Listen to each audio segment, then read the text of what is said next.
말세속 편 89부. 앞으로 3일 후. 말세속 편의 내용에 공감이 되시는 분들만 열람을 부탁드립니다. 공감이 안 되시는 분들은 더 이상 제 글을 보지 마시기 바랍니다. 말세속 편 시리즈는 아버지의 선택을 받은 증인인 당신이 하늘과 천년왕국에서 무엇을 증거하여야 하는지를 가르쳐 드리는 시리즈입니다. 우리는 지금 육각도형이 하나님의 7년환란 심판 설계도가 맞는지 확인하고 있는 중입니다. 우리들이 선택된 선지자가 맞는지, 우리들의 추적이 정답이 맞는지 정확히 알고 싶어서입니다.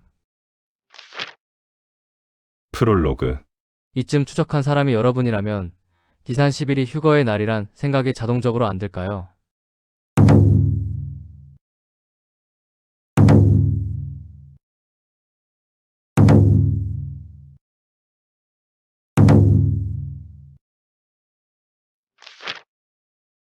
다시 집중 부탁드립니다. 예루살렘에 입성한 예수 그리스도와 제자들은 4일 후 6월절 저녁 만찬을 진행합니다. 이 자리에서 주님은 다음과 같은 수상한 말씀을 하십니다. 너희에게 이르노니 내가 포도나무에서 난 것을 이제부터 내 아버지의 나라에서 새 것으로 너희와 함께 마시는 날까지 마시지 아니하리라 하시니라. 마태복음 26장 29절. 내가 너희에게 이르노니 이 6월절이 하나님의 나라에서 이루기까지 포도주를 다시 먹지 아니하리라. 누가복음 22장 16절, 18절. 즉 주님께서는 너희와 천국에서 다시 같이 포도주를 마시는 날이 바로 6월절이라는 말씀을 하신 것입니다. 이 말씀이 무슨 뜻일까요? 딱 한 가지 뜻밖에 없습니다. 주님의 저 말씀은 바로 6월절 직전에 휴거가 있다는 소리입니다.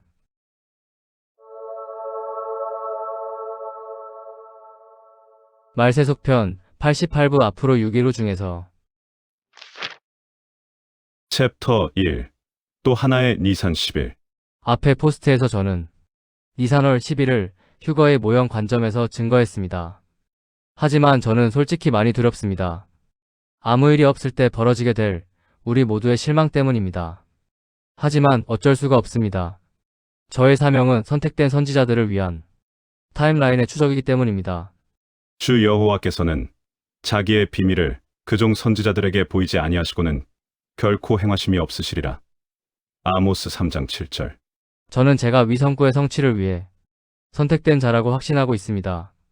그것이 아니라면 창조 이후 아무도 모르고 있던 7년 환란의 설계도를 제 손에 쥐어주실 리가 없기 때문입니다. 제가 모든 비밀을 열어서 여기 모인 선지자들에게 보여야 하나님께서 진행하신다고 저는 확신하고 있습니다. 이 확신이 저의 착각이 아니라는 증거는 수천 년간 아무도 모르고 있던 성경 속의 비밀들이 계속 풀리고 있기 때문입니다. 오늘 하나 더 보여드리겠습니다. 조금 놀라실 것입니다. 집중 부탁드립니다. 저는 앞에 포스트에서 마지막 때 벌어질 휴거 사건의 3가지 모형을 보여드렸습니다. 모두가 니산 10일을 지목하고 있었지요. 하지만 이것이 끝이 아닙니다. 니산월 10일 모형이 하나가 더 있습니다. 하나님은 니산월 10일 바로 그날에 에스겔을 사로잡아 새 예루살렘의 모형인 천년왕국의 예루살렘 성전으로 데려가셨습니다. 첫째 달, 그 달 10일. 바로 그날에 주님의 권능이 나를 사로잡아 나를 이스라엘 땅으로 데리고 가셨다. 하나님께서 보여주신 환상 속에서 나를 이스라엘 땅으로 데려다가 아주 높은 산 위에 내려놓으셨는데 그 산의 남쪽에는 성읍 비슷한 건축물이 있었다. 에스겔 40장 1에서 2절. 세번역. 왜 에스겔은 니산월 10일을 바로 그날에라고 강조하여 묘사했을까요? 에스겔서를 수없이 보신 분들도 오늘 처음 본 것 같은 느낌을 받으실 것입니다. 첫째 달, 그 달 10일. 바로 그날에 주님의 권능이 나를 사로잡아 나를 이스라엘 땅으로 데리고 가셨다. 에스겔 40장 1절. 세번역. 소름 끼치신 분? 출애굽 니산월 10일 선택한 어린 양을 데리고 가나안 니산월 10일 선택하신 이스라엘 백성을 이끌고 십자가 니산월 10일 선택하신 제자들을 이끌고 그리고 에스겔의 니산월 10일 선택하신 에스겔을 사로잡아 우연 같으신 분? 분명히 니산월 10일은 하나님이 성도들을 선택하여 데려가시는 날로 정해진 날짜입니다. 니산 10일 집으로 입성. 니산 10일 가나안 입성. 니산 10일 예루살렘 입성. 니산 10일 성전 입성.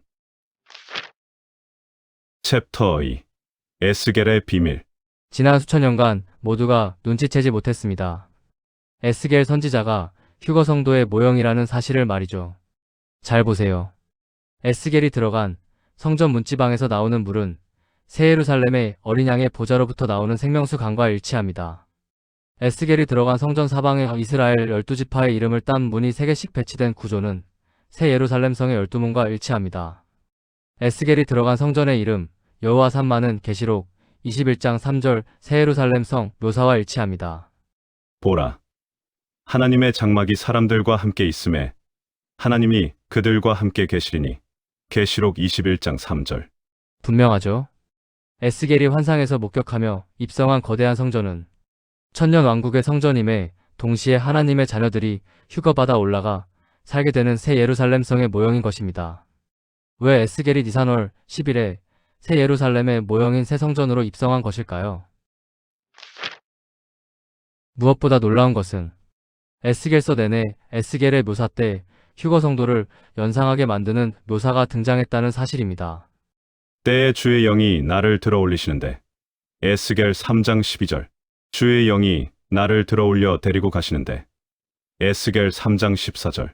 그가 손 같은 것을 펴서 내 머리털 한 모숨을 잡으며 주의 영이 나를 들어 천지 사이로 올리시고. 에스겔 8장 3절. 주님의 권능이 나를 사로잡아 데리고 가셨다. 에스겔 40장 1절. 위에 소개한 모든 에스겔 성구에 쓰인 히브리어 권능이 임재, 하나님의 손이 붙잡음, 낚아채기, 세상으로부터 강제로 분리함, 들어올림, 지상에서 천상 차원으로 이동, 진입 입성, 니산 10일 성전 안으로 입장.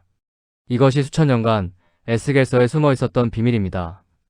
위 단어 중 라카흐, 낚아채기, 세상으로부터 강제로 분리함에 주목 바랍니다. 에스겔에게 사용된 저 단어는 하늘로 휴거된 에녹과 엘리야에게도 똑같이 사용되었습니다.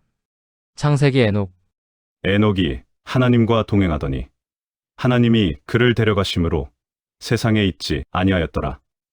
창세기 5장 24절. 열왕기하 엘리야. 여호와께서 오늘 당신의 선생을 당신의 머리 위로 데려가실 줄을 아시나이까. 열왕기하 2장 3절. 에스겔서 에스겔. 주의 영이 나를 들어 올려 데리고 가시는데. 에스겔 3장 14절. 집중 부탁드립니다. 저는 최근 중보의 군대 시리즈 내내 여러분께 다음과 같은 말을 했습니다. 이들이 지옥을 가게 된다면 중보의 법칙을 알고 있으면서도 중보기도를 게을리한 제사장 여러분의 직무유기 때문인 것입니다. 저는 위의 발언을 할 때마다 상당히 익숙한 느낌을 받았습니다. 어디선가 많이 들었던 소리이기 때문입니다. 이제 그 이유를 저는 정확히 알고 있습니다. 다음은 하나님께서 에스겔에게 하신 말씀입니다. 가령 내가 악인에게 말하기를 너는 꼭 죽으리라 할 때 얘가 깨우치지 아니하거나 말로 악인에게 일러서 그의 악한 길을 떠나 생명을 구원하게 하지 아니하면 그 악인은 그의 죄악 중에서 죽으려니와 내가 그의 핏값을 내 손에서 찾을 것이고 내가 악인을 깨우치되 그가 그의 악한 마음과 악한 행위에서 돌이키지 아니하면 그는 그의 죄악 중에서 죽으려니와 너는 내 생명을 보존하리라. 에스겔 3장 18에서 19절. vs. 이들이 지옥을 가게 된다면 중보의 법칙을 알고 있으면서도 중보기도를 게을리한 제사장 여러분의 직무유기 때문인 것입니다. 분명하죠? 제사장이자 선지자 에스겔은 수천 년 후 불신자들을 구원하기 위해 중보의 제사장으로 임명된 어린 양의 신부들의 모형입니다. 그러한 에스겔이 니산월 10일 날 미래의 새 성전에 입성했습니다. 하나님의 낚아챔을 받아서 말이죠. 첫째 달, 그 달 10일. 바로 그날에 주님의 권능이 나를 사로잡아 나를 이스라엘 땅으로 데리고 가셨다. 에스겔 40장 1절. 새번역. 챕터 3. 바로 그날에. 에스겔 40장 1절 바로 그날에를 히브리어로 보시겠습니다. בעצם היום הזה. 위에서 에잼의 의미는 뼈대, 본질, 실체라는 뜻입니다. 시간 앞에 에잼이 붙으면 어떤 정해진 날의 뼈대가 되는 바로 그 시점을 뜻합니다. 즉 에잼은 한치의 오차도 없는 바로 그 정해진 순간이라는 뜻인 것입니다. 다시 말해서 에스겔이 이 단어를 사용했다는 것은 그가 환상 속에서 성전에 니산 10일에 입성한 사건이 우연히 일어난 것이 아니라 하나님의 거대한 설계 도상에서 반드시 그날이어야만 했던 필요성을 강조하기 위해서 에잼이란 단어를 사용했다는 소리입니다. 바로 그날에. בעצם היום הזה. 위 말이 사용된 다른 성경 구절을 보시겠습니다. 한글 번역은 다소 다르게 되어 있지만 색깔 칠해놓은 부분이 모두 히브리어로는 바로 그날에입니다. 곧 그날에 노아와 그의 아들 셈, 함, 야벳과 노아의 아내와 세 며느리가 다 방주로 들어갔고 창세기 7장 13절. 이에 아브라함이 하나님이 자기에게 말씀하신 대로 이날에 그 아들 이스마엘과 집에서 태어난 모든 자와 돈으로 산 모든 자, 곧 아브라함의 집 사람 중 모든 남자를 데려다가 그 포피를 베었으니 창세기 17장 23절. 430년이 끝나는 그날에 여호와의 군대가 다 애굽 땅에서 나왔은즉 출애굽기 12장 41절. 이날에 너희는 너희 중에 성회를 공포하고 어떤 노동도 하지 말지니 이는 너희가 그 거주하는 각처에서 대대로 지킬 영원한 규례니라. 레위기 23장 21절. 분명하죠? 에스겔은 바로 그날에라는 말을 사용함으로써 니산월 10일이 그냥 날이 아닌 하나님께서 어떤 목적에 의해서 지정하신 날이라는 의미를 깊이 새겨놓은 것입니다. 바로 그날에. בעצם היום הזה. 에스겔서의 내용을 잘 기억해 보세요. 에스겔서 전반부 내내 에스겔은 이스라엘 백성들과 주변 열국에게 심판을 선포했습니다. 에스겔 1에서 32장. 심지어 천년왕국 때의 곡과 마곡전쟁까지도 예언하며 미래의 심판까지도 선포합니다. 38에서 39장. 그리고 난 에스겔서 마지막 40에서 48장의 내용이 무엇이죠? 에스겔서의 마지막에 에스겔은 니산월 10일 바로 그날에 새 예루살렘 성의 모형인 미래의 새 성전에 사로잡혀 들어간 후 온전히 새 성전의 이야기에만 집중합니다. 분명합니다. 제사장이자 파수꾼의 사역을 마감하고 니산월 10일 바로 그날 새 성전에 입성하는 에스겔은 휴거 성도의 모형입니다.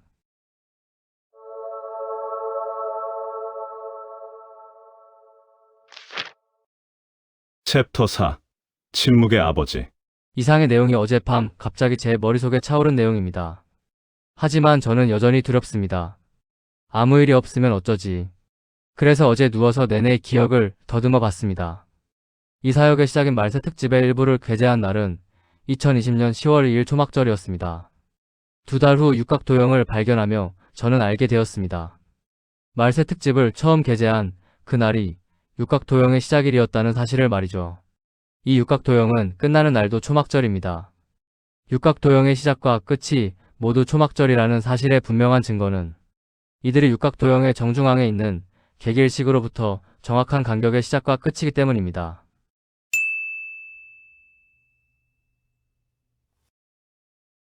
이렇듯 제 인생에 뭔가 이상한 일이 시작되었음을 완전히 깨닫는데 2달이 걸렸습니다.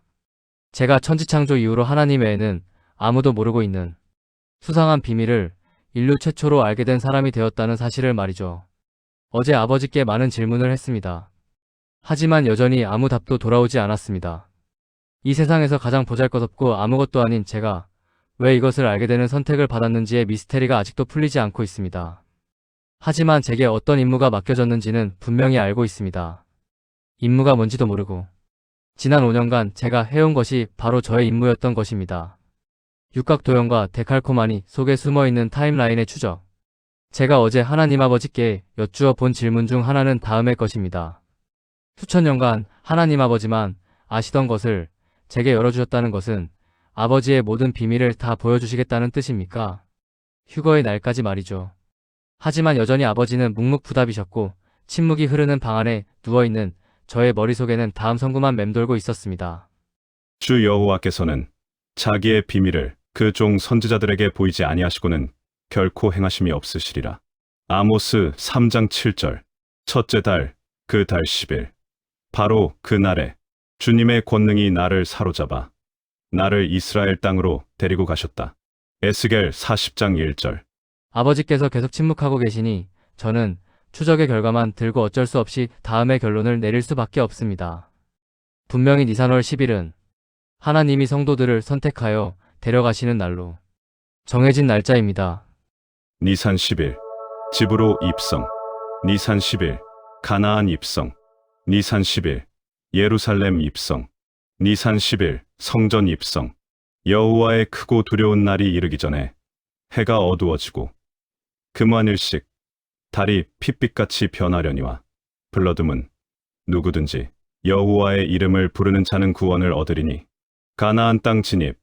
이 유월절이 하나님의 나라에서 이루기까지 포도주를 다시 먹지 아니하리라. 은혜시대 마지막 유월절.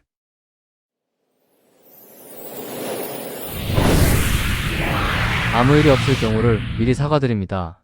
저는 수천 년의 비밀을 손에 쥔 채로 제가 해야 할 일을 어쩔 수 없이 하고 있을 뿐이니 용서 부탁드립니다.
여섯 번째 봉인.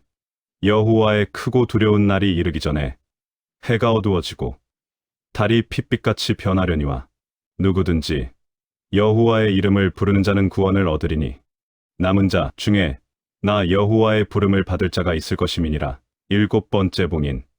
여호와의 크고 두려운 날 마지막 1년. 요엘의 예언. 여호와의 크고 두려운 날이 이르기 전에 해가 어두워지고 요엘의 그만의 시기 벌어진 지 11일이 지났습니다. 달이 핏빛같이 변하려니와 요엘의 블러드문까지 3일 남았습니다. 첫째 달 10일에 백성이 요단에서 올라와 여리고 동쪽 경계 길갈에 진침해. 여호수아 4장 19절. 니산월 10일. 가나안 입성 모형. 니산월 10일. 천국 입성 본체. 이스라엘이 천국의 예표인 가나안 땅에 입성한 니산월 10일까지 27일 남았습니다.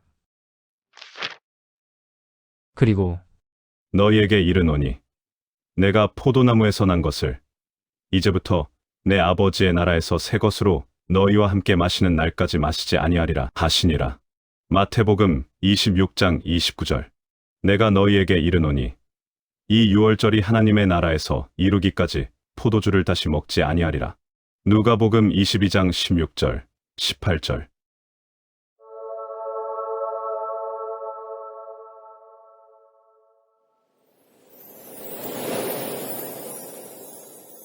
가라지를 불태우는 기간 내에 있는 유월절은 우리가 기다리는 유월절이 될 수 없으므로 앞으로 올 단 한 번의 유월절이 우리가 기다리는 유월절입니다.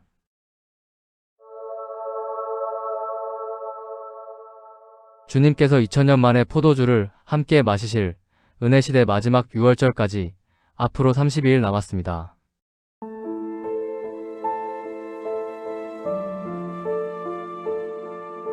다음 시간에 계속 여호와의 크고 두려운 날이 이르기 전에 해가 어두워지고 금완일씩 달이 핏빛같이 변하려니와 블러듬은 누구든지 여호와의 이름을 부르는 자는 구원을 얻으리니 가나안 땅 진입. 이 유월절이 하나님의 나라에서 이루기까지 포도주를 다시 먹지 아니하리라. 은혜 시대 마지막 6월절. 시간이 없습니다. 전 세계 모두를 싹 쓸어버리는 인류 역사 마지막 심판의 시간이 곧 시작될 것입니다. 평생을 가짜 복음에 속아 살아서 진짜 하나님을 만난 적이 없는 분들, 그리고 끝까지 하나님 믿기를 거부한 불신자들, 이 모두가 조만간 싹 다 죽어서 영원한 지옥 불못이 확정될 것입니다. 당신은 하나님을 만날 준비가 되었나요?